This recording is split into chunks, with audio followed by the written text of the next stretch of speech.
Welcome to Escaping Purgatory, a podcast where we rewatch Supernatural, then talk it through in the hopes that we can finally escape this show. Join us each week, leave comments on upcoming episodes, and together we can escape Supernatural Purgatory. Hello. Here we are again. Yeah. Next episode. And that's kind of how I feel about this one. Like, it's fine. It has moments, but overall I'm just like, meh. Yeah.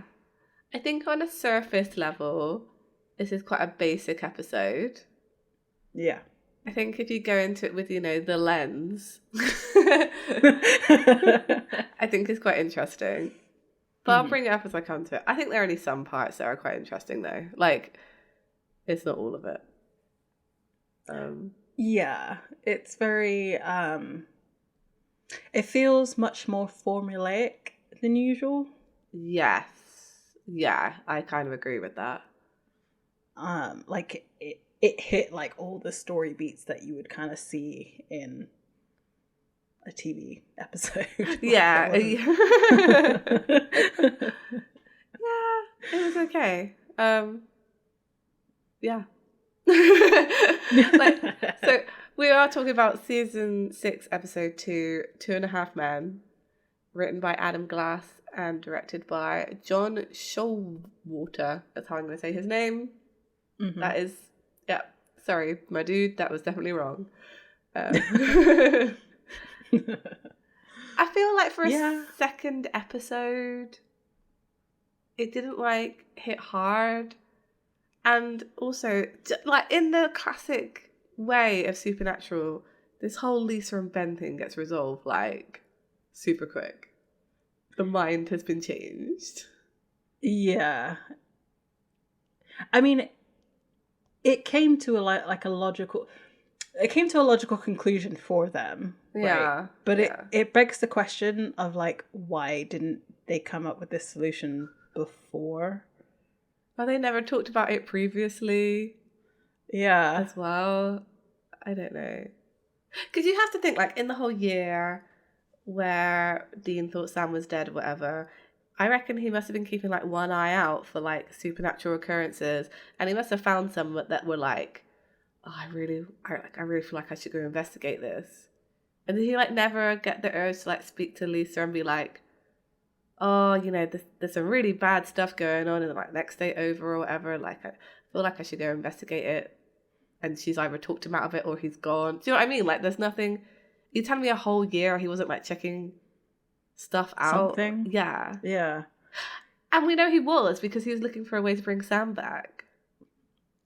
So I wonder if it's more his the John obsession part of him, that made him just focus in on bringing Sam back and maybe not necessarily thinking about the other monsters out there. But even still, he must have done something. Yeah. Surely. I know in the last episode, Bobby and Sam were both saying, oh, you got out, you were out, and all this other stuff. So maybe it's basically you have to go cold turkey in hunting. Otherwise, you end up like you are in this episode, half hunting, half having an apple pie life. Yeah. I think it was a conclusion. I don't know if it's particularly satisfying, but we'll see. I feel like this is still playing out, so it's okay for now.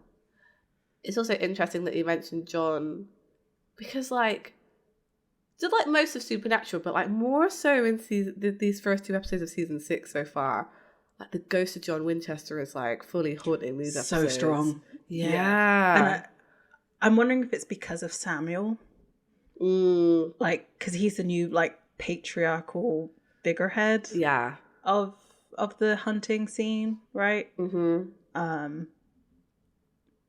And obviously, introducing a kid, you're always going to be well, how much is John's parenting style going to be involved? And we see that a lot in this episode, like you said. Yeah. So it's, it feels kind of weird, right? Because I do feel we kind of, there's always obviously going to be the looming ghost of John Winchester over everything that they do, but I feel like it's kind of lessened over time. And then suddenly season 6, he's like there again. It's just like he's on their shoulder, like watching everything that they're doing. I feel like that's it. I think that's part of it, yeah, because I think we get to the end of season 5 and you're like, oh, they kind of completed the mission that John maybe set out for them to do.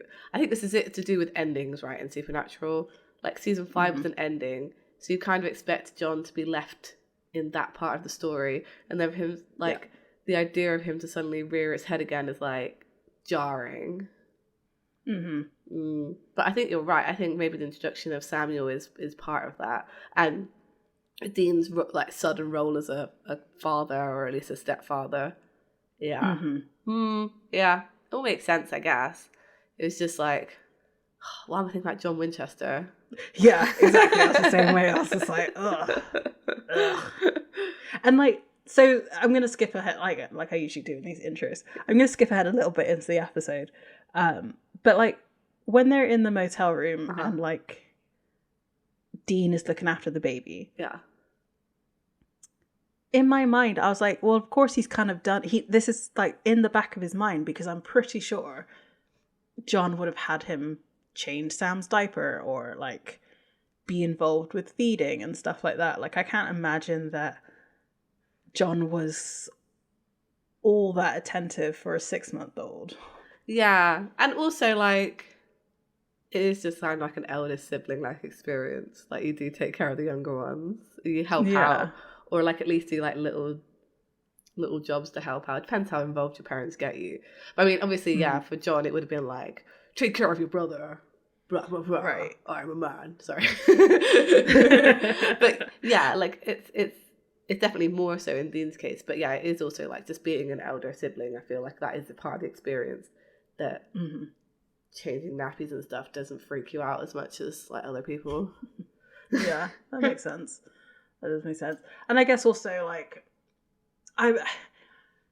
I'm pretty sure there's some like person, like an older hunter out there that he said that he left the kids with when he went hunting. It wasn't Bobby, but maybe some of the like from season 1, like those hunters that got killed off. There was like I feel like they also look at Jim, right? And then there was like another guy, but we don't know how old they were then. But like also, yeah, like it's heavily implied in this episode that Dean has previous parenting experience because he looked after Sam, right? So, but we already knew that. It's not new information. I just guess we didn't know the extent of how much he looked after Sam. So yeah, exactly. Yeah, I like it though. It's quite sweet. It's sweet in a way. I'm going to talk about this right at the start. It's sweet in a way, but also I feel like we need to normalize men looking after babies more. Like, yes, this whole thing about like, oh, being so awkward, about like, oh, are they hungry? What are they doing? Like holding kids at arm's length and stuff. I've literally never actually seen a man act like that around a baby. Like most men are pretty, like they're pretty good at looking after babies when they need to, you know, like, absolutely. And media doesn't help. Like that's I mean, the worst you'll see from like actual parents are like maybe the dad like is gagging at the like the diaper nappy whatever, like, which is understandable if you've ever had to change one. It is actually can be pretty rank. Yeah. Like it's but I mean you also just like they also power through it, like they don't just like stop what they're doing and get like they just do it. But yeah, you're right, like it got me thinking, like in this episode, have they had Jared and Jensen had kids yet? But neither of them had. It's actually like they had their first kids in like 2012 and 2013. Yeah. So I was wondering, like, I kind of have a convention question related to this episode. Like, can they go back and watch this? Because of the beginning of this episode, it's like I could see why it caused like anxiety. Yeah. For anybody. I don't have children, but just I have like young nephews, and I'm like, oh my god. Yeah, it properly gave me like a couple of nights of like nightmares. This one got me. I don't know. I don't do well with stuff with kids. Like I thought I don't want to be in danger. It's just... I think that like the oh, I will get into it in a minute, but Yeah. like the baby under the bed crying, just oh, I don't know, that like stabbed me in the like, yeah, it made me really uncomfortable. Yeah, I think that's a normal human reaction, right? Because I think we're Yeah. all hardwired to like at least look out for the like youngest people in our community. So like to see them in danger, Yeah. even as fictional, is like it feels wrong. It Yeah. does, yeah. Because in my mind, I'm like, I know there's like, every precaution on set to make sure this baby's gonna be okay, and like Yeah. as soon as they're done with the shot, like they'll take him up and like it'll be fine. But like in my brain, I'm like, oh no, that baby's like there for real, like by themselves. I don't think your brain, while you're watching TV and stuff, knows the difference between like fiction and reality, and it's only like as you process it, you're like, yeah, it's not real. So it takes a bit, Yeah. right? I'm Yeah, sure of that. absolutely. Yeah. So I guess we can get into it and get past the worst part of this episode, which is the very beginning, at least for me. Yeah. It was the worst part. So we get the recap. It's a lot of the last episode. Just sort of seeing introductions to Gwen, Christian, and Mark. Seeing Samuel for the first time. We also get a little bit of season 4, episode 1. I'm blanking on the name. When we first are introduced to this shifter, and like seeing them shed the skin. Oh, that is just called Skin. There you go. That's the one, and like the lore explanation of how shifters shift. So like they shed their skin to change their shape. And then we get the end of the last episode with Sam asking like, "Are you coming with me?" I didn't catch this the first time, but he has this like massive. I say massive. It's not really. It's a micro expression, but like a massive scorn like twitch on his nose when Dee's like, "No, I don't think so." Well, like when he walks away, it's like, oh no, when Sam says, "Of course," he does like this like nose thing, and I'm like, oh, someone is not pleased. Not pleased with that answer at all. Which, so not having a soul, I guess you just feel negative emotions and not like positive ones. I don't know, and they don't explain it. I don't feel. Yeah. I think it's just but not having a moral compass doesn't mean that you can't feel emotions, right? Yeah. So it's just like, maybe everything's just like dampened. Maybe he's like Vulcan, but without any morality. Well, so I guess also it could be like a definition of a psychopath. That's what I thought as well. I think maybe that's where they were going, but like to more of an extreme. Yeah. And I'm not talking like a serial killer or whatever, just like the like medical definition of a psychopath. Yeah, I agree. I think that's what they were going for. I think it's just not yourself. Yeah. And I guess that's what they're saying with the soul, right? Anyway, because random tangent while I'm trying to get through this. That's my own fault. So this jump scare got me good. Yeah. Because we see this picture and then suddenly this bloody hand, literally a bloody hand, smacks the picture, and it's just like, oh my god. And this woman is holding her baby, and she's like running through the house, and she's all bloody and stuff. It's not, I didn't see where her like injuries were. No idea. No. So I'm not sure where the blood's coming from. She like runs through the house as a figure is like chasing her, and she goes into their bedroom, crawls under the bed, and like this was another thing that got me like really like apprehensive. Is like she puts her hand over the baby's mouth, not at the nose, just the mouth, and I was like, oh my god, don't do that to a baby. That baby needs all the airways it can get. Yeah. And like, because obviously she's trying to quiet the baby so that it doesn't make a noise, so it doesn't draw the intruder into the room. It's very classical horror, So you see the like footsteps under the door, then lead away, Mm-hmm. and then she thinks she's safe, so she like relaxes and then looks up and sees her husband with his throat cut and like tries not to scream, but then because she's covering her mouth, she's no longer covering the baby's mouth, so the baby cries out, and then you see her get dragged from under the bed and killed. Yeah. And then you just see it like the baby just there like crying, and I'm just like, oh, poor baby. Poor baby. I didn't like it. I didn't like it either. It was very effective though for supernatural and horror. Yeah. It did a really good job. Like I don't feel like we've had that kind of same terror in a while. I feel like they're almost like getting back to their roots kind of thing with the horror. Yeah. So,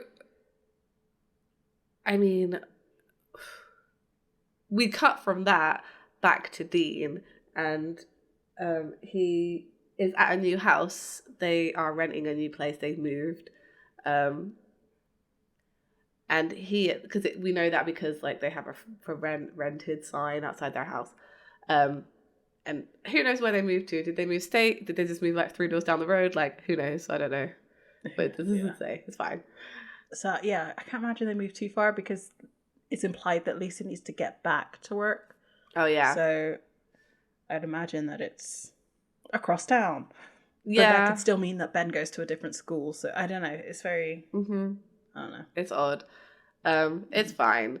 So we see Dean in the garage, and he is still like he's unpacking the house, but at the same time he's also like sorting out the Impala's trunk and making sure everything like is cool in there.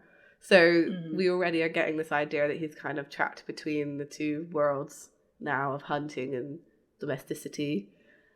Yes. Because he goes back into the house and he's got like a normal kitchen box to take in to unpack.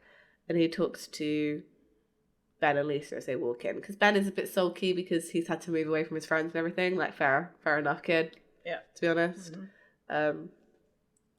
And how many times have they had to do this? Yeah, we don't know. It's implied like a few times. Well, they had to move after the whole like lamprey weird child thing, right? Mm-hmm. So that wasn't that long ago.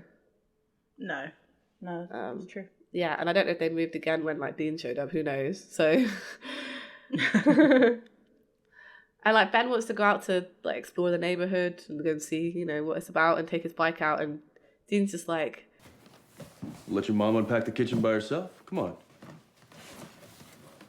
We'll go for lunch later. Scope out the neighborhood, right?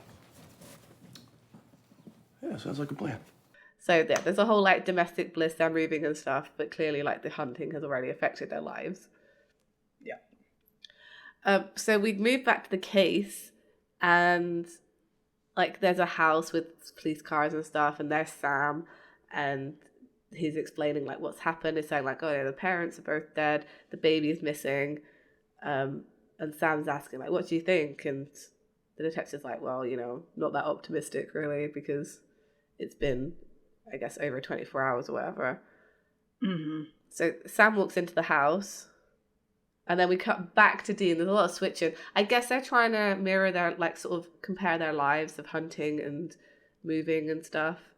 I don't think it's that clear, really. That's what they're trying to do, but it makes sense after the last episode. Yeah, and I wonder if, I mean, it wouldn't make sense for Sam to suddenly call up Dean if we didn't know that Sam's on the case. True. On this case. So it's a little bit of comparison, and I think also just like literally just moving the plot along of the hunting. Yeah, some setup there too. Yeah. So back at Dean's house, he ordered pizza, and Lisa is just pissed. Because they were supposed to go out for lunch. And it like transpires that basically I think like he's been kind of keeping them there, like safe indoors. So they haven't been going out to eat. Ben's not been able to go out. And he's just sort of like finding more convoluted ways to keep everyone indoors and together. Yeah. So back at the murder house, Sam's talking to Samuel. That's not going to get confusing at all. It's fine. And they're talking through the case. It turns out there's been 4 couples just in like one part of the state, and 4 babies are missing. He says, explain to me how any version of that is natural. Samuel. Oh, sorry, that was Samuel. I'm getting confused already. That was Samuel saying that, like thinking that it's something supernatural. But Sam is saying, I think this might just be one for the police, like just regular humans doing this. Samuel says a really interesting thing here where he's like, okay, so either we got monsters grabbing babies to make baby stew, or we got a bunch of psychotic yokels grabbing babies to make baby stew. Either way, it's baby stew, which is bad. so he's kind of saying to Sam that like they should investigate it whether it's supernatural or not, which they don't normally do. But it does make sense as well because they are quite good at investigating things. Yeah, and like Sam in the past so in the past, Dean has done the exact same thing as Sam has done, which is blown off a case, thinking that it's like just human, human atrocity. And it was Sam who was the one who was pushing for them to actually investigate, and it turns out to be supernatural. So it's kind of is interesting that this is happening with Sam and Samuel right now, which is like, I don't know. I can't, like, I forget how if Samuel was actually a good guy or not. And like even when we went back into the past, I didn't like him back then either, which is a real shame because the actual actor is like super nice. He was at the last convention I went to, and he was like, what have I gotten into? Because he had Jake Abel and who else? Oh, I can't remember who the other guy was. But like he was like, what is going on? I'm too old for this. It was just great. It was so much fun. Anyway, so the actual actor is like really nice, really friendly. But then like his character of Samuel, I instinctively don't trust him. Yeah, I agree. And I don't know why. It's because you can't trust patriarchal figures in the supernatural. That's why. Yeah, that's true. Yeah. Yeah. Right. There's precedents. Like, yeah. God, John. And I guess the way he spoke to Mary in the beginning episode, I didn't particularly enjoy. Yeah, so. I think that too. I agree with you. Yeah. But like this shows how different Sam is, right? In what universe would Sam not be looking for some missing babies? Like it's clear, like Sam case. He'd be like, no, Dean, we have to look for these babies. Exactly. Yeah. They're just innocent children. Exactly. So Sam kind of like sighs at that as well, and Samuel's like, am I boring you? But he does seem like he doesn't want to be there. And again, like there's hints because Samuel's saying, sometimes I wonder about you, Sam. Sometimes I wonder about me too. So I guess we don't know. I guess Sam doesn't technically know that there's anything wrong with him yet. He just knows there's something different. Yeah. Which must be difficult. And especially because when Dean came back from hell, he thought he was different. Yeah. Like he didn't come back right. But in actual fact, it's Sam who came back not right. Yeah, exactly. And like, is it something actually physically or supernaturally wrong with me, or am I just traumatized by hell? Yeah, exactly. So Samuel agrees to go through everything again for the case, and Sam says like he's going to investigate again because like there's something about the security system, so he's going to go have a look in the house. Back at Dean's, he comes into the garage again, and Ben is at the trunk of the Impala holding his shotgun. Which, this is why you lock your trunk. Why your gun's not locked away, Dean? You should know this. And you said it last time. There's no gun safety with Dean. No gun safety. Oh, so Dean like fully like goes off at him as well. Like he gets really angry with him. Basically saying like Ben is doing like a natural kid thing. Like he wanted to see what Dean is so interested in the trunk, right? Yeah, because he looks up to him. yeah, to find him in there is not a big surprise. Like, Dean should know he'd be, like, looking out for him and stuff. Like, kids don't miss anything. Especially because Dean has now become more paranoid and, like, keeping them inside. So, like, Ben's probably like, well, I need to protect the way that Dean protects, and the way Dean protects is whatever is in the trunk. And he sees the shotgun and is like, well, you had one when you were my age. Exactly. So Dean's clearly been telling stories about, like, his childhood as well, and Ben's been listening. I think people think a lot of the time that kids don't listen to the things you say to them, but they internalize all of it. You have to be really careful. So it's bad for Dean to go off him in this way, because he's like, Ben is just asking questions. I know what's going on. You think something might be coming for us? There's nothing coming for us. And Ben wants to protect his family. Like, he's like, oh, I could help, I could help you, you could teach me. And yeah, Dean's like, Shut up about the freaking gun, okay? And Ben, like, runs out, like, oh. Yeah. You can see as soon as he does it, Dean regrets shouting at him. Absolutely. Yeah. I mean, that is John Winchester coming out, isn't it? Yeah. And, like, that's the thing he's most worried about. Like, we talked about it last episode, it all ties in. And I think when he shouts like that, and it happens to Dean a few times over the series that he shouts like that or gets angry. It happens quite a lot, actually. He must just hear John. Yeah. It's awful. So we go back to Sam, and he's sorting out, like, the case, sitting outside. Samuel rings him again, and they hear about, like, basically the security firm that had been at all the other houses was the same. So whoever it is involved in the security firm, and Samuel managed to get the list of all the addresses, and so he's managed to narrow it down to addresses that also have a baby. So Sam's going to go check out that address. That's very convoluted for something very simple. Back in Dean's garage, Lisa comes in and is like, did you shout at Ben? Dean's like, yeah. He doesn't say that he had the gun. He just says he got into my tools. I shouldn't have got mad. I think, again, he's like just hiding little things from Lisa. I think that's part of it as well. I think he was mad at himself that he hadn't locked his trunk. Like, there's an element of that, I think. Yeah.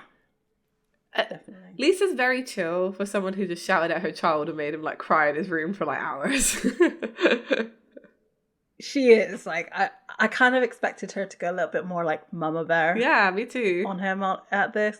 But that's also not Lisa's personality as well. I think she trusts that he wouldn't shout at Ben for no reason, I guess. But he is a bit stressed at the minute, so, like, he could. So she asks if he wants to talk about it, like, yelling at Ben, keeping everybody in the house. And Dean's just like, well, I'm just trying to keep everyone safe. And she agrees with him. I guess the supernatural stuff, like, she defers to him in this because it does make sense too. But she's like, look, you and your brother said that you killed whatever was after us. So, like, what's next? What's going on? Why did we have to move? No, we moved anyway to make sure, even though they were already dead, and now you're still, like, cagey. And Dean just says, like, I don't know, something might come. And he just doesn't have an answer for her about what it could be, because there isn't one, right? He doesn't know what's next. He's just got, like, a feeling that everyone's in danger, which... Exactly. I feel that's basically, like, Dean's general state of mind of, like, everyone's in danger all the time. And it's maybe only the past year that it's kind of relaxed a little bit. Yeah, I mean, he's not wrong to expect something to come out of the woodwork. He just doesn't know how right he is. I think this is it. Like, he just, again, it's just, I guess what he's been trained to do, like, keep everyone safe, protect them. And it's just all kind of building with the return of Sam as well. Definitely. So Lisa kind of ends it with, like... Well, I'm going to need some parameters. We have to live our lives here. I mean, at some point, I have to work. Then it's school. But if something happens on my watch... That's his biggest fear, right? What if I was trying to protect you and I couldn't protect you? And this plays out in this episode too. And she says, like, I know you're trying to protect us, but you're scaring me a little too. So kind of making out that he's just as bad as John. But she doesn't know that she's saying that to Dean, but that's what he's hearing. Yeah, definitely. So she leaves. And then we get, again, Sam going to this house that he said he was going to go to. There's already blood. The husband and wife are dead. He's looking around. A man runs out, like he's caught him doing something. So he like runs out past him. He does manage to like, they do fight, don't they? Like they have a little back and forth. They do, yeah. And Sam manages to pull a knife on him and it like burns so it must have been like silver or whatever. Yeah. And then he gets away. Sam wanders around, checks the rest of the house, and he finds something. We don't know what it is. What could it be? So, I mean, like, ugh. I don't know why they did this. I think that this is part of the sort of formulaic stuff that I was talking about at the beginning. Like, yeah. We know that there's supposed to be a 6-month-old in the house. Yeah. So, like, why keep this? Like, the reveal is kind of funny. It is. But, like, you know it's coming because what else could it be? Like, he wouldn't be looking at a cat. Well, like I said before, it plays into, like, TV trope of men are scared of babies. Like, Yeah, true. they are. You can't face it, so... In most sitcoms. I mean, this... True. Is it... I'm surprised they didn't call this, because this episode is called 2.5 Men, which is obviously like a TV show at the time, where they're like two guys looking after a kid, right? It's like, it's actually two brothers looking after a kid. So it kind of makes sense. But actually in plot terms, it's kind of more like that film, 3 Men and a Little Lady. Ever seen that? I have not seen that. It is like, it's kind of the exact plot. There's like 3 guys who are friends. Mm-hmm. Do they find a baby? I haven't watched this for a very long time. This is an 80s movie. They find a baby, and the whole plot of the movie is like a situational comedy of them looking after this baby while they're waiting for like the social worker to come get her. And then I think maybe at the end they decide to keep her because, you know, it's an 80s like feel good movie. Yeah, but right. it's like ridiculous levels of like, we're scared of this baby. It's quite good. Yes, yeah, I'm gonna have to watch that. It's worth it. It's worth a little watch. So yeah, following on from that, well, we don't know what this mysterious thing could be.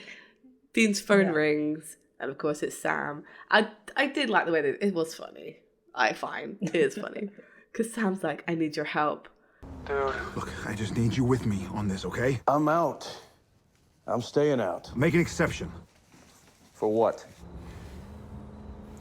Look, I'm 30 minutes away, and I will drive to your door if you don't meet me. And Dean's like, what is it that you like would actually do that?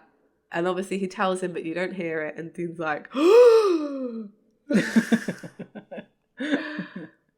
So they meet up on the side of the road at nighttime. And Dean says, "Where is it?" And Sam says, "Strapped down in the back seat." And Dean looks in the car. And Sam says, "Welcome to the party, Gutenberg," which I don't know what reference that is. I don't know either. And there is a really cute baby in this, like, I reckon maybe like, yeah, a 6-month baby. That baby looks 6 months old. I'm Googling Gutenberg. Oh, so it's from 3 Men and a Baby. Hey! I had my references correctly. Yes. I'm so pleased about that. I thought it might be, but I wasn't confident enough to say that it was. Okay, so it's daytime and Dean is with Lisa, and he's like, Lisa has a handgun, and Dean's going through like how to handle this gun. I got it. We've been over this. Humor me. Load clip. Pull slide. Safety off. Safety on. Assault the windows and the doors. Of course. Maybe I shouldn't go. You know, like, Sam can handle this, it'll be fine. And Lisa's like, "No offense, but if you don't walk out this door, I'm gonna shoot you." What I don't get is, why do they need to be on the road for this? Like, why couldn't they have just stayed at Dean's house and like figured out the case with the baby? That is a really good and point. Like have more hands. That is a really good point. Like, there's no need. I guess because they think that something's after this baby and they don't want to bring, like, Right. more on Lisa and Ben. True. But also, true. That's very true. like, they kind of do know what it is because Sam here was Silver. So I feel like they could have done that. I don't know. Yeah, you're right, though. It would have made more sense. Yeah. Dean makes a passing comment like, I bet you're missing your ex now, the boring one. Like, Lisa tells him to just shut up and go. So Dean's asking, like, what information do you have about this case? And Sam explains that, like, he cut it with silver and it, like, ran away. And Dean's like, oh, okay, so what could it be? Mm-hmm. Like, this does feel very much like John Winchester, like, not giving an answer, but, like, expecting an answer, right? Almost like he's teaching him, but, like, you're not, though. You Yeah. both know this. Exactly. Like, is it and it doesn't feel like it's for, like, the audience either, because we already know because of the recap. We know it's going to be a shifter if you paid attention. Do you think that Dean is just asking to make sure that he still knows after a year out? Like, testing his Maybe. own knowledge? I don't know. Touching could at be. straws here. And so Sam lists off the monsters that it could be. And Dean's like, well, the thing is, Dean does know, because he's like, I don't recall seeing baby napping in any of the profiles. Mm-hmm. So, yeah, it's very unusual. And they get into the car. The car is, like, beeping at them because it's a modern car, so if you don't put your seatbelt on, it beeps at you and sounds like a seatbelt. It's like, what am I, in 3rd grade? A car should just drive, not be a little bitch. Which is great. I don't understand the American thing of not wearing seatbelts. Like, it's so... Like, everybody just wears a seatbelt here. Like, it's just done, right? Yeah. It's... what? I don't know. They need to show some of the adverts, like the anti-seat... Like, the pro... Not anti. The pro seatbelt adverts that they had in the UK, because some of them are scarred into my mind. Yep, there is one with the pizza. I don't know if you remember that one. Yeah, the pizza, where, like... The pizza. So-and-so, new her killer. That one? No. Oh, okay. No, this is a different one. Like, it's... Like, you see what happens when they, like, crash into something. Like, and, like, the faces go into the windshield and all this kind of stuff. It's super, super violent. And then it shows them, like... It shows it without seatbelts. Yeah. And then the next time it's the pizza that smashes into... Like, it looks the same, but it's the pizza that gets sliding. Why were we... Windscreen. These must have been on before 9 o'clock, like, because we remember them as children. Why were they allowed? Yeah. Why were they allowed? They were so violent. Yeah. Anyway. Yeah. So the beginning of the trials of baby looking after, by babysitting, trials of babysitting, begin because the baby starts crying. Oh, we need to get some supplies. I got an arsenal in the trunk. Not that kind. So they're in some general store and they're in the baby aisle, and Dean's picking stuff off the shelves, like, oh, I think we need this, I think we need that. And Sam's like, well, how do you know all of this? And Dean, I don't like this explanation. Mm-hmm. It feels very, like, shoehorned in. Yeah. This is where I feel like, I know he was only 4 when he was looking after, like, Sam at the same age as 6 months. It's a lot of, like, going back to season 1 in this, like, 6 months. 6 months. Anyway. Lisa's got a baby niece, so I've been on a few milk runs. Huh. Shut it. You said, huh? I just said shut it. Dean is not completely awful because he does recognize that this baby is about to go, like, nuclear in, like, 2 seconds. Yeah, that's true. Like, the thing is, it's all in the undercurrent. Like, it's because he's been looking after Sam. Because, he's done a few milk runs for his baby niece, but, like, how does he know that a baby's about to start crying? Like, it's so obvious. Yeah, that's true. And then they get into line, and the baby is yelling and screaming and just being very, very loud, which surely that would give it away that this baby is not theirs. Like, throughout this whole thing, I thought somebody was going to call them out and, like, is that not your kid? Like, what are you doing? kind of thing. Yeah, I guess so. But also, like, I don't feel like you intervene with parents when they have a kid crying. Like, they're having a bad enough day.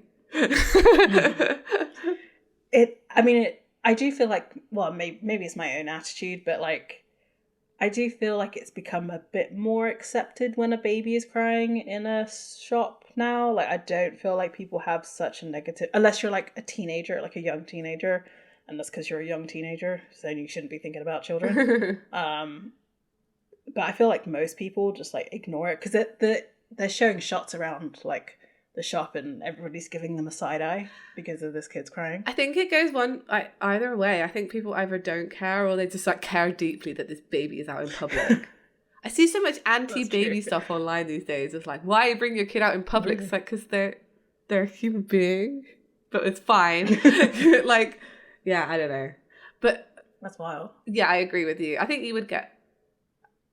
if the baby continues to cry, you don't pick them up. I think that's when you start getting like side eye. Yeah. Which is I guess partly what's going on here. Sam's like, Dean, make it stop. It's like, how? Everyone's staring at us like we're child abusers, feed it. And it's like, we've fed it. Dean then like picks up the baby because like maybe he's like needs a diaper change. And like, I don't know, the way he handles this baby is just so funny. I feel like he was told to like handle the baby like uncomfortably, like as an actor, right? Jensen Ackles, but I feel like he just couldn't because he's so it's fine. Like he's handling the baby safely, but it is also kind of I don't know. It's very funny. And then this like older woman who looks very like grandma-ly. It's like, oh, what's the matter? And like takes the baby and asks what his name is. And Dean replies Bobby and Sam replies John. So it's Bobby John. Ooh, it's so awkward. Yeah. And I'm just like, The first names that come to you are like father figures? Oh, I don't know. Yeah. And obviously this grandma's like, as soon as the grandma holds him, the baby stops crying and she's like, oh, I see now. Bobby John's a little wet. And like really leaning into the fact that like these two are this baby's parent or like a parent and an uncle, like relative of the baby. Because she says, no offense, you two look exhausted. I don't mind. Lord knows how I've changed millions of diapers. Dean turns around and like, because he's kind of relieved that someone else is going to do this. And he sees the security camera and you see that her eyes are like reflective. And it's clear that she is a shapeshifter. Yeah. And Dean's attitude completely changes. Well, that's a really nice offer, thank you, but I think we've got it. Oh, it's nothing. Happy to help. Give me the baby before I stab you in your neck. It sounds like, Dean, what are you doing? This is not subtle, right? Like, it's just so weird that he puts his thumb over his shoulder to indicate to look behind him, like clearly in front of this person. Yeah. Like the person's not distracted in any kind of way. But Sam does look and sees the eyes are reflective and they like push the lady down, or they grab the baby, push her down, and like there's sort of like a fight kind of ensues and they manage to run out the shop. I didn't realize, I thought they left everything behind, but they didn't. It's actually all in the car. Like you see it later in the motel room, but I was like, well, damn, they just paid for everything and left it all there. The funny thing is like, from an outsider point of view, these two guys come in with like a crying baby. A woman offers to help them out. They get absolutely like crazy on her. One guy tries to stab her because there's like a security guard, and she's like, "Help! He's trying to stab me!" And then they run out. Well, she does all. God, sorry. She'd actually. So I got that wrong. She runs away with the baby. I think it's actually okay that they're like, "Hey." Okay, fair. All right. So it looks like someone tries to kidnap their crying baby. And then they run out with like a cart, presumably a cart full of groceries, and load up their car before driving away, which is wild because this woman is chasing them out of the shopping place. So they're just like throwing diapers in the car, like go. While also trying to strap this baby in, like. Oh, they didn't manage to strap the baby in because there's the scene The next, like, that's true, Dean's yeah, still yeah. doing it while they're on the road, which, awful safety. Awful safety. Like, they should not be around children. Dean should not be around children at And that all. baby's front facing at 6 months old. That's true. True. Sorry. Yes. This is very true. I'm surprised he's in the back seat. Yep. At this point. It's too little. It should be turned the other way. Yeah. So the shapeshifter catches the license plate of Sam's car. So yes, and so they're starting to question, like, why does the shifter want this baby? And like, how did it find us? And then they go into like the baby seat, like car seat not working. We then go to a police car and we see this police officer calling in the license plate, and it pans over and the actual officer is dead. Mm-hmm. His throat is slit, and the shifter has managed to is tracking Sam's car. So they're in the motel room, and Dean is trying to change the diaper of the baby, and he's like, I'll pay you if you sit still. And like making comments about like how difficult it is to change his diaper, which it really is not that difficult to do. Like, it takes minutes at best, like 2 minutes. It's not that hard. It's especially at a 6 months old, like newborn, yeah, they're much more wriggly and like they're so tiny that it's like kind of like you don't want to press on them, like, yeah. But 6 months, they're a bit stronger. Also, it shows later that their bed has like that vibrating function thing, the magic fingers. Just turn that on. Mm-hmm. True. That's very true. Dean starts humming Smoke on the Water to the baby, and it works. It puts the baby to sleep, and like he puts him down in the crib, and Sam again is impressed, and he says, you're just actually not awful at that. Dude, I'm barely keeping that thing alive. No, seriously. You got a whole Dr. Huxtable vibe coming off you. You're like father material. This conversation is the wrong conversation. Yes, I agree. Right? Yeah. I feel like this is where having a new writer come in was probably a bad idea for a baby like episode. Yeah. Because this conversation focuses mostly on Dean having to take on Ben as a son. Yeah. And that like Dean accepting that he is like Ben's father, even if he's not really his father. And it's just like, but you have like what, 20 something, 25, 27 years, I don't know how old Sam is at this point. But you have like all this experience with Sam growing up, and like you just don't talk about it. I know also they're men, so they wouldn't talk about it, but this is supernatural, so they would talk about it. Right, it's the circular logic. Yeah. And like I said, Sam is not aware that Dean looks after him when he was a child. Mm-hmm. So that's where he's got his parenting skills from.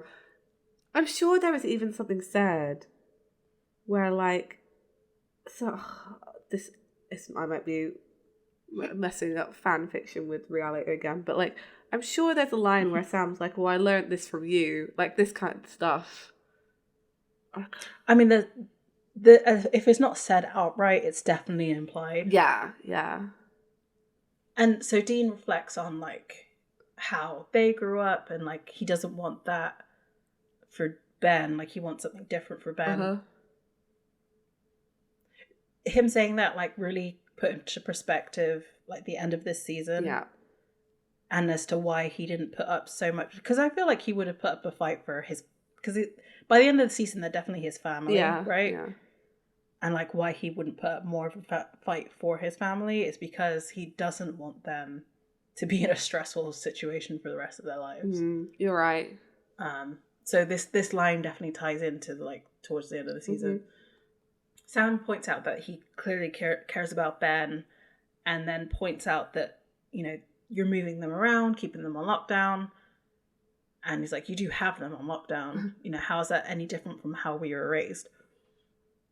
I do think there is a big difference between the two of them because, well, one, you know, Sam and Lisa are not being used as bait in any kind of way. Yeah.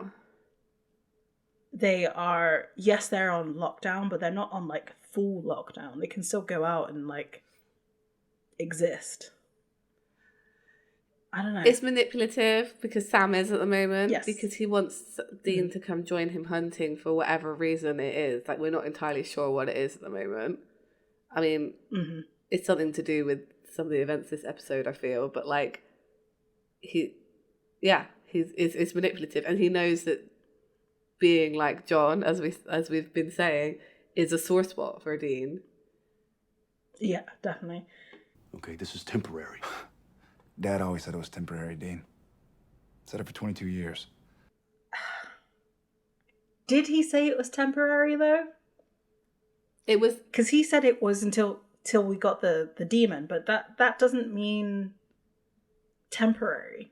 In my mind, temporary means like 6 months to a year. but I can imagine it like this, like John saying, like, look, I've got a lead. It's only going to be a few more months, boys, and I'll have this demon down and we can get back to our normal lives. And then this continues on of like, oh, it's just going to be a few more weeks, like a few more months till I get this like demon.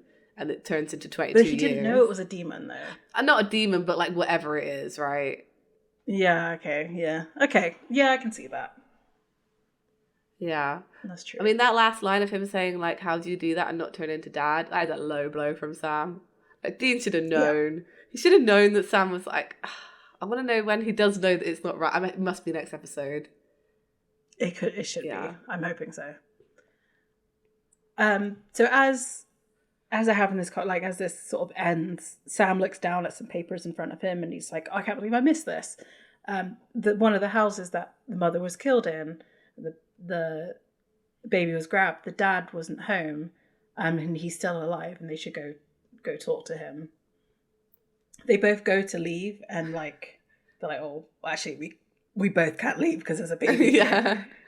So Dean says, you should go, and he's like, unless you got a bad for Bobby John, I'm sure, because they're like, I guess thinking like they would both go with the baby. Yeah. And the baby wakes up a little bit, and Dean has like a drink at this point. He like dips his finger in it and like gives it to the baby. He's like, it's good, isn't it? That's your grandmother's advice, that is, isn't it? Like, just get the baby some brandy. Absolutely don't do that. Do not do that. So they're Sam's at an auto shop and he's talking to the father of this baby. He and his wife were separating because the wife had cheated on him, even though the wife thought that it was him that had come home early, and then like 9 months later she was pregnant. And it wasn't him that was the father. Yeah. Back at the motel, Dean's just sort of lying in the bed looking at the magic fingers vibrating bed. And then he hears Bobby John start to cry, and like there's a sort of splat noise. Good, yeah. And then there's a knock on the door, and it's his phone starts to ring, sorry. And I'm just remembering his face while he's doing all of this. Anyway, so Sam says, I talked to the father, it checks out, but the baby, I think, is a shape-shifting dad. And he's like, you think? Because he's now holding up a black baby. Because the baby before was a white baby. Yeah. I thought about this, and do you think that, because obviously the shifter held Bobby John, do you think there was some kind of like imprinting going on? Because it was from the box of diapers. You're right, the box the same of diapers. Baby. I wondered if it was that, because obviously like the shifter had shifted into like a black woman with like, but no, you're right, it's the same baby as on the box of diapers. It does make that point. That's so funny. It's cute. Yeah. What I find really funny is that like you can clearly tell that this other baby is a little bit older than the first baby, because like this black baby is like quite big. Got those little chunky arms. Yeah, he really does. So poor little Bobby John is still crying. I guess like shifting is quite weird for a baby. And we know from Skin that it's not particularly easy, and like can be quite not maybe painful. Yeah. But I guess with the baby, they just go splat and like the whole skin just goes pluck. That's what it looked like on So anyway, while the baby's crying, there's a knock on the door, and like it's definitely not the manager as they're claiming to be, because it's quite like forceful knocking, and Dean's kind of getting ready to go as this person's knocking, because he also knows that it's not the manager. Yeah. So I also think like he may think it's actually the manager, but doesn't want to let them in because like, why does a white man have a black baby? I mean, it's true. I'm not talking mixed race. I'm talking like black baby. Especially because they did walk in with a different baby. Like, That's true. It's kind of a red flag. And it isn't the manager. Like, I feel like he's right, but you're right. Yeah, he may have just been like, "Oh my god, what's going on?" And it's the shapeshifter as the police officer, and they kind of like wrestle. The shapeshifter says like that child should be with his father, presuming that he's not the father, so that this isn't this isn't daddy shapeshifter. Dean just say like, I don't not really seeing the family resemblance, and the shifter says, well, I'm not just talking about me, I'm talking about our father. Ooh. Who art in heaven. Yeah, it sounds like that. It's that kind of vibe. So they do some more fighting. Dean manages to get him with the knife, like the silver knife. Sam comes through and manages to kill the shapeshifter, like just in time, as usual. And then Dean just says, well, there goes our deposit. Like there wasn't already like viscera up the wall, you know? Yeah, true. Or probably baby poop on the bed, let's be real. True. So they're driving, and like Sam's kind of saying, you know, actually what this shapeshifter doing is pretty smart. Like poses as a guard for the security company to get in the house, scopes out the family, and then like Dean completes the thought and says like, yeah, then daddy takes off, he becomes him, and then there's a baby. It's actually it's a horrendous plan, like it's awful, but like yeah. And they kind of, Sam says, I didn't even know they had babies, I thought they were just freaks of nature like X-Men, which is a fair thought, but in Skin,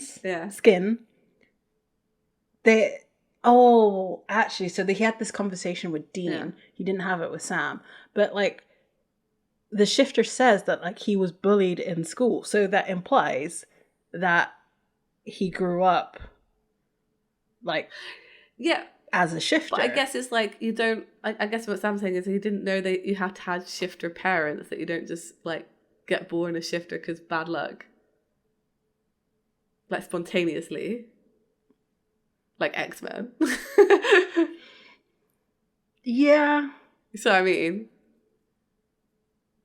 I guess so, but like, so you think like, no, but they've also had the Rougarou. Yeah. The Rougarou, like, and his wife were gonna have a baby Rougarou. That's true. So I don't know why they wouldn't make. I mean, I guess Sam just still thought that shifters were different. I don't know. They thought it was just like Mystique. Nobody's as cool as Mystique. And Sam says like, well, I've never seen a baby monster before. And Dean says like quite sincerely like, well, of course it's not really a monster. Like it's just a baby. It's not its fault. Its dad's a shifter. And Sam's like, yeah, but it is a shifter. This is a very like, again, Sam would be on this baby's side if he was really Sam at this point. Usually it's the other way around. Yeah, I feel like Dean has become the moral compass in the car, which is weird. It's very weird. So they figure out they got to look after this baby. They don't know what to do, you know, because they can't just drop it off somewhere in case it changes again. So Sam wants to take the baby to Samuel, Dean's not up for that because they're all hunters. So I think he's worried that something's going to happen to the baby. I feel like he became more protective of this baby once he found out it was a shapeshifter. I think so too. I think it's because of his whole history with Sam. You know, Sam is a monster, in quotation marks. Technically. Because of the demon blood thing. And it's not his fault though, is it? Again, 6 months old, the parallels, as you've already said, between Sam and these babies. So, yeah. I definitely feel that. Like, as soon as Dean found out, he was like, no, nothing's going to happen to this baby. Yeah. So... I couldn't protect Sam, so I'm going to protect this baby. That's true. He didn't protect Sam. Oh, God damn it. Not every hunter is a head case. I mean, Samuel is actually a lot like you. I'm a freaking head case. So Sam says... Glad you could identify with it. Yeah. I guess Sam's seeing the patriarchal thing that we're seeing, right? Yeah. And to him, like, it goes Dean, then Sam. Maybe, I don't know. In the hierarchy. So Sam says, pitch a better idea, and they don't have one, so they're going to go do that. Mm-hmm. They arrive at this hunter compound, whatever this seems to be. I don't know. Their place. I don't know. Basically the bunker, but above ground and crappier. So Dean's... and again, pointedly, like, Dean is holding Bobby John. Like, he's not letting this baby go until he wants to. That makes sense. Mm-hmm. And they have this back and forth about baby monsters and things. Like, Gwen is kind of... And Mark are kind of, like, teasing him about, like, finding this baby and the fact that he's taking care of this baby, which is kind of a weird thing to do, but okay. See, this is where I have the issue. Like, Dean doesn't trust them in any kind of way, and yet they're not even trying to come across as trustworthy. Yeah. Like, there's a line in here that says, you know, they're family as well, but it's just like, well, family has let Dean down so many times. So, like, why would he suddenly, like... I don't... Are all hunters, like, family hunters? I don't know. Is that the culture of, like, the... I don't think so. And, like, because of I just don't think... I think the Campbells seem to be a bit, like... Also, like, they're not really family either. They're, like, third cousins, like, twice removed or something. This obsession with, like, family and, like, being loyal to your family... Sounds awful. But you know what I mean? Like, it's just so overblown. And at the end of the day, like, I guess this ties into the themes of found family. Like, Dean would trust his found family much more than these guys, who are technically genetically related to him. Right. But ultimately, like, I don't know why you have to kind of, like, feel this bond with people who you share some genetic like material with. I don't get it. I see it in a lot of, like, TV shows and stuff as well. A lot of emphasis is put on it. Yeah, and, like, I wonder if there's maybe, like, a little bit of, like, jealousy on Gwen, Mark, and Christian's case, because, like, I'm gonna guess in the Campbell family, Samuel Campbell is, like, the dude. Yeah. Much like John Winchester is the dude. Like, he's the ultimate hunter. Everybody looked up to him, and, like, he can do everything that nobody else could do. So he comes back, calls in, you know, these distant relatives to then meet his direct descendant, and put them on a pedestal when, you know, they have also been hunting all their lives, and they're just as good as the Winchesters. Clearly not, because one of them dies in this episode. But it's like, you know, it's kind of... It's like Hunter Game of Thrones, is what you're saying. Yeah. Yes. Yeah. But yeah, no, I think that's it. I think that's why they're giving him crap, to be honest.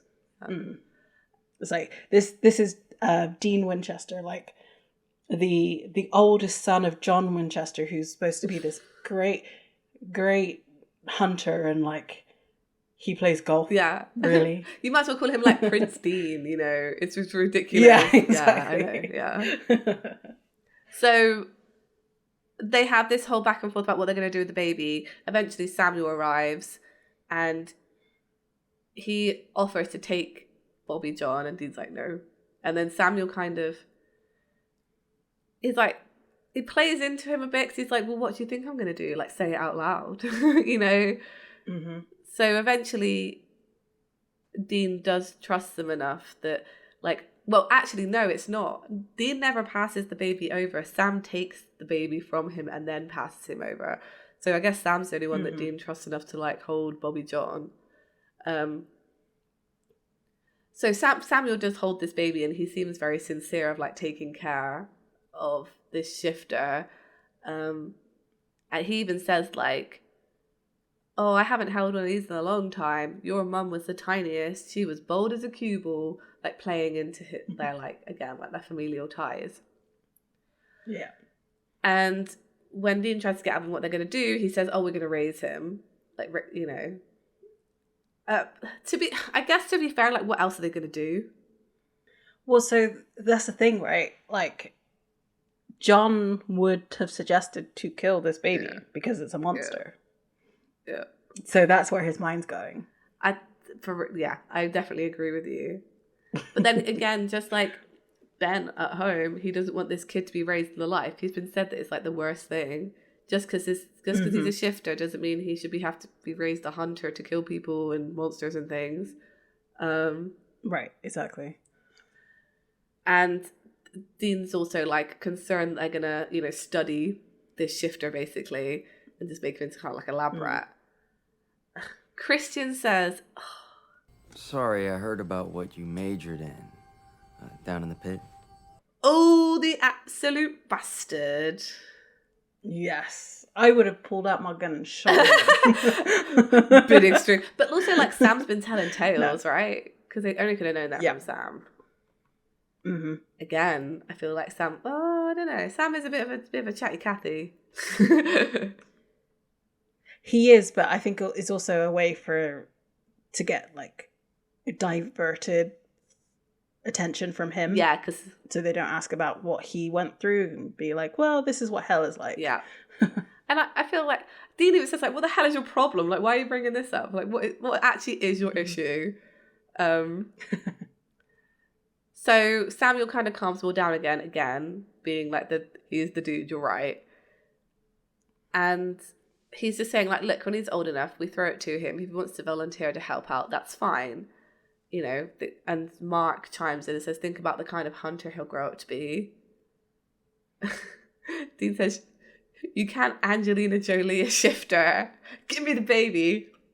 So I don't know what Dean's plan is, but he's not in on this one.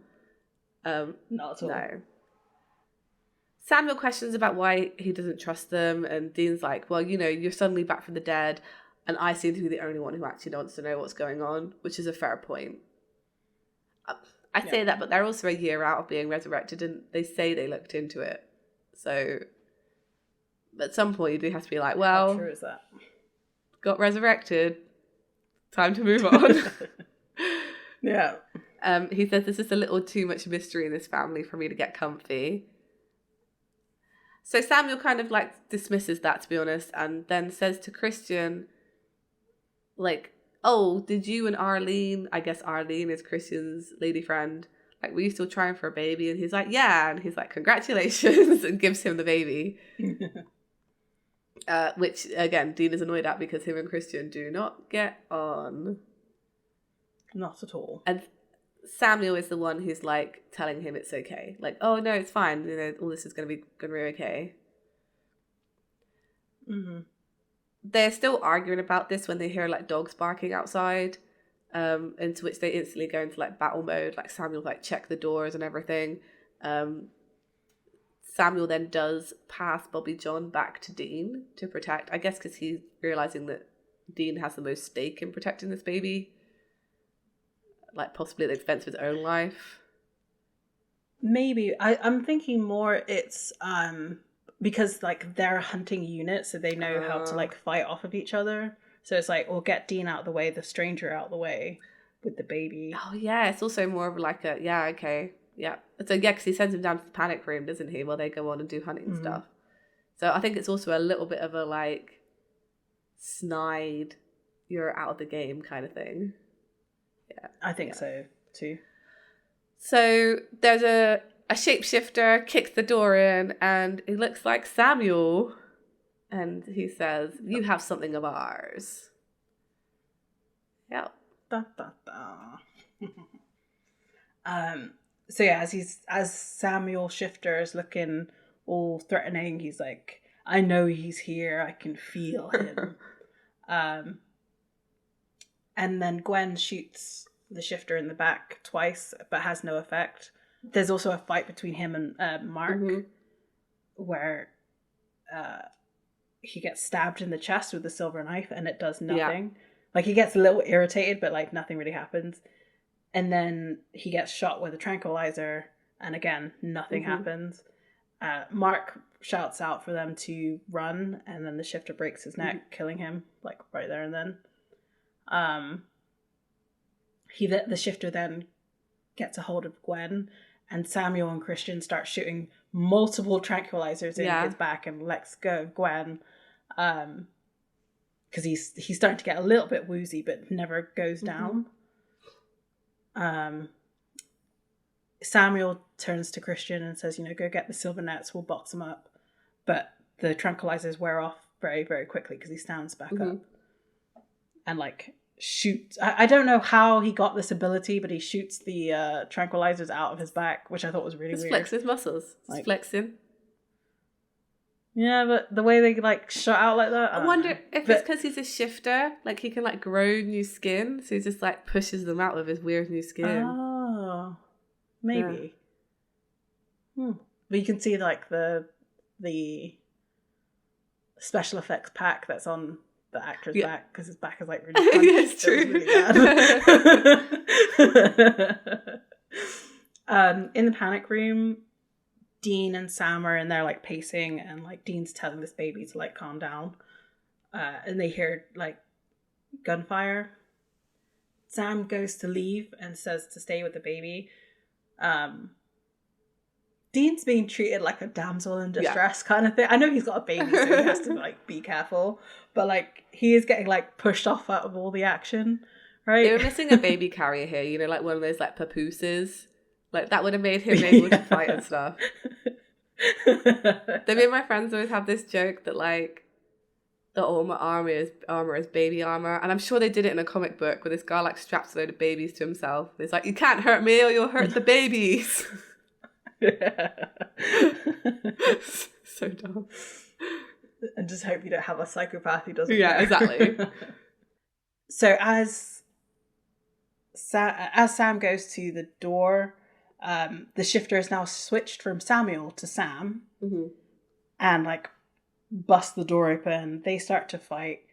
Sam gets knocked down, and the Shifter then instantaneously, like, it shimmers, and he turns into Dean, which is completely different to any sort of Shifter that we've seen so far. Especially, we've seen the baby shed. We've seen the other Shifter that Sam killed earlier in the episode shed. Like, you see his like yucky skin next to the car of the police officer.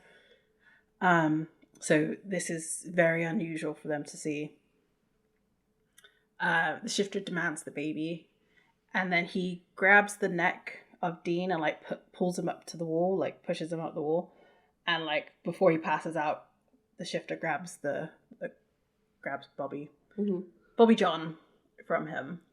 So they have failed in their mission, which is actually quite rare for them to fail. Yeah. And like not protect the... Well, that's not true. They often do fail to protect the people they're trying to protect, but like they usually die, which I'm glad they didn't kill a baby in this episode. True. But like, what else would they do? Like, if the monster didn't take the baby, like they would have to try and have this continuity thing of a baby Shifter. Right, exactly. That was never going to work. Take the baby. Like, it was never going to be in the next episode. Yeah, exactly. So they like, it's a little bit later, and the gang are all like cleaning up after the attack. And Dean approaches Sam and Samuel, and Samuel says, "I'm pretty sure it's not a myth now." And Dean's like, well, what the hell was that? And he says, we think it was an alpha. And Samuel explains, like all monsters come from somewhere, right? And you think that this one was the... King Shapeshifter. First one who spawned all the others. There's tons of lore about it. It was the first time we heard about it. Mm-hmm. But there you go. So Sam says, this is why it was so strong and why nothing could stop it. And why he could feel, and Samuel says that this is why they could feel where the baby was, and because it's all in the lore too. Mm-hmm. Dean's asking, what is his motivation, and they just don't know what it is at this point. Sorry, this was an interesting conversation because in the last episode, they were keeping the fact that they were kidnapping monsters away from Sam and Dean, so both of them. But in this episode, it appears like Sam knows about the alphas, and I presumed that they kidnapped the djinn to lure in an alpha djinn or something, because they had all the stuff ready to like capture an alpha. So I feel like, why are they also keeping the kidnapping away from Sam? I can't remember. It probably could become clear, or it's just a continuity thing. I'm sure it will also become clear because of the phone call at the end of this episode. Like, clearly he's having that alone. Yeah, that's true. I don't think Christian and Gwen know why they're kidnapping these monsters either. You're right, and I'm sure it comes out like he's doing it for someone for some weird reason. I can't remember. Is it Crowley? Oh, I can't remember. I can't remember either. Yeah. I just the only thing I do remember is the alpha vampire, because they make like a deal with him. Yeah. And also he's in I love his voice. Like, I can't wait for his episodes. He's great. Yeah. So, and again, super, super nice. Like, he was at one of the conventions. Yeah, too. like super nice. I've been to conventions with him Super as well. Like, nice. he's always got time for like supernatural fans. Yeah. Yeah, exactly. Yeah, I can't remember. Because it's got something to do with Eve. That's all I remember. It's got something to do with Eve. And don't forget, like, next season's Purgatory. So, like, they open the thing and it's to do with that. I feel like it's some kind of, like, he's doing it for, like, Cass and Crowley. And, like, I might be wrong. I think I'm wrong. No, I think you're right. Actually. Because, obviously, Cass is, like, God in this one. Yeah. I'm just trying to remember how this season goes. Like, 'cause I feel like season 6 is very much like a 2-part season. Like, things happen in the first half and the second half. I'm trying to remember how the two meet. But I'm excited because I feel like it's a very high. There's a lot of good stuff in this season. Yeah. Okay, it makes more sense now. That's fine. I'm happy with that. That's fine. Mm-hmm. So Sam knows that there's alphas out there now, but he doesn't know that.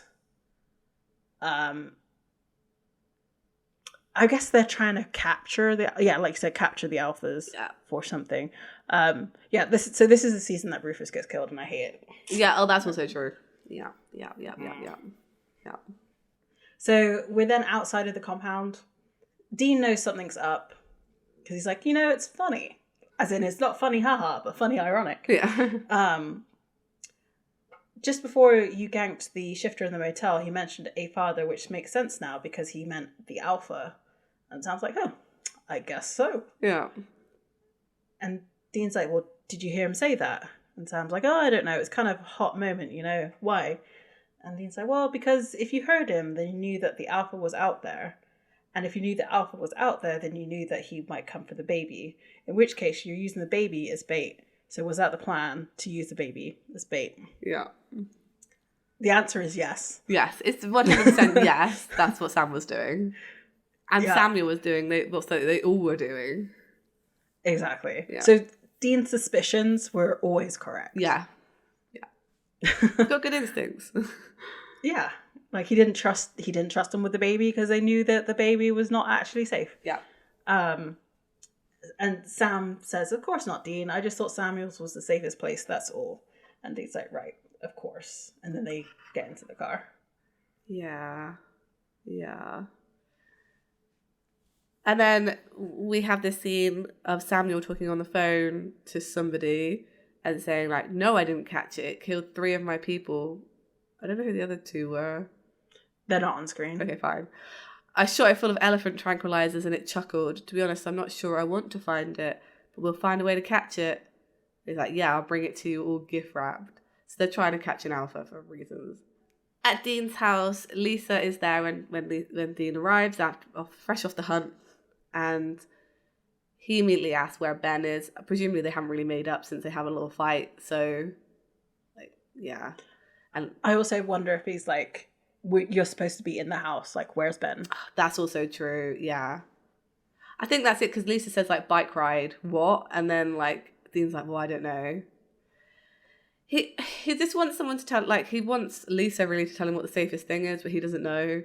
Like, he's like, if I knew what it was, then I'd do it. Like, do I stay here and look after you guys, or do I get as far away as possible?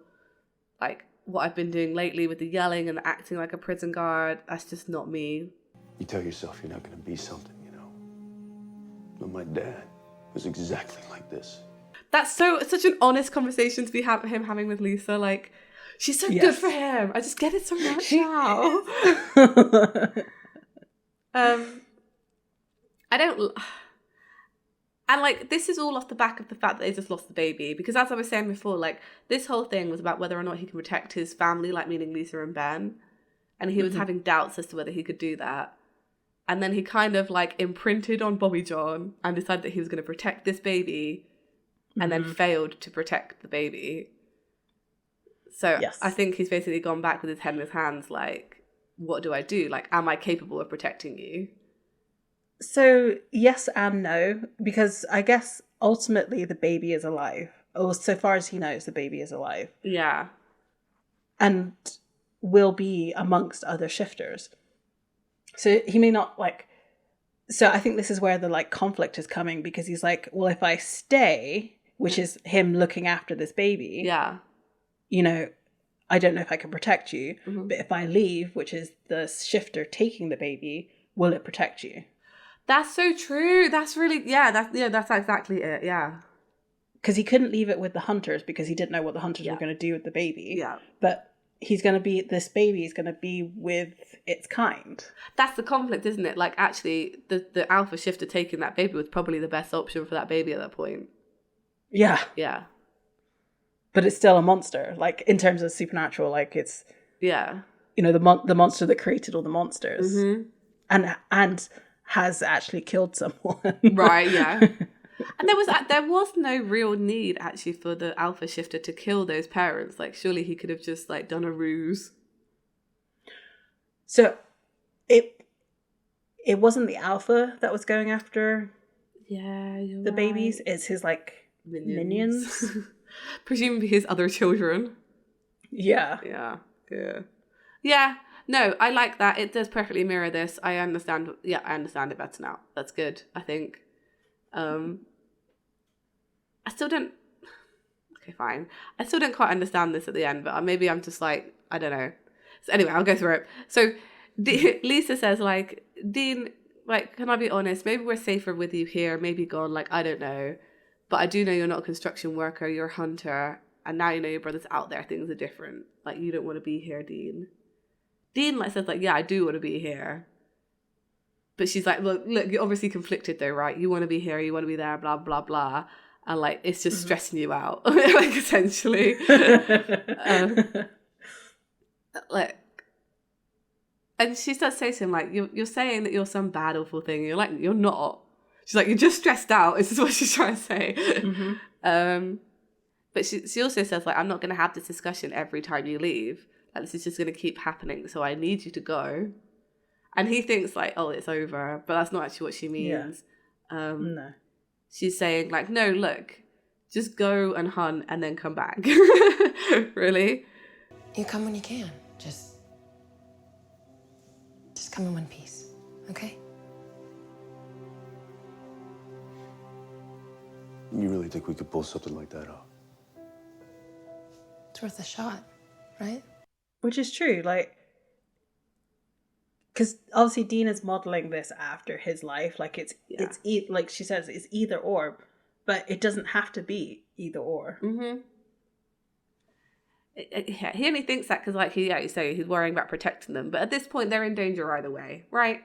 Yeah, let's be real. So yeah, he might as well go do his hunting stuff and be happier, presumably. And like, you teach Lisa the basics, like he did with, you know, the handgun. Like you do the same thing. And also, like, yeah, just or like calling some of your buddies. Like Bobby has buddies to like come and check them out every now and then while you're out on the road. Like there's things they can put in place. What they really should do is just move Bobby in, because he needs to go live with someone else. Like he does. He should stop being by himself. They should have moved Bobby into Lisa and Ben's to protect them, so he could babysit them while Dean was out on the job. Exactly. Or, you know, if Cass was around. Yeah. He will be soon. So in a nice little parallel to Dean humming Smoke on the Water to the baby, trying to get him to go to sleep, which was the I guess the domestic side of his life, as he then unveils the Impala and like is real happy about going off hunting again, we hear Smoke on the Water playing. So I guess that's kind of showing the blending of these two lives in the show. Yeah. Definitely. Yeah, that's the end of the episode. Yep. That is the end of the episode. It was fine. like I said, it had moments. Like thematically, it was good, I guess, to get to the point where Dean's hunting again. Like we needed the transitional episode, and this was it. And we have a reasoning as to why he's still going back to Ben and Lisa, and the internal conflict of him like not being wanting to be like John, but still wanting to hunt.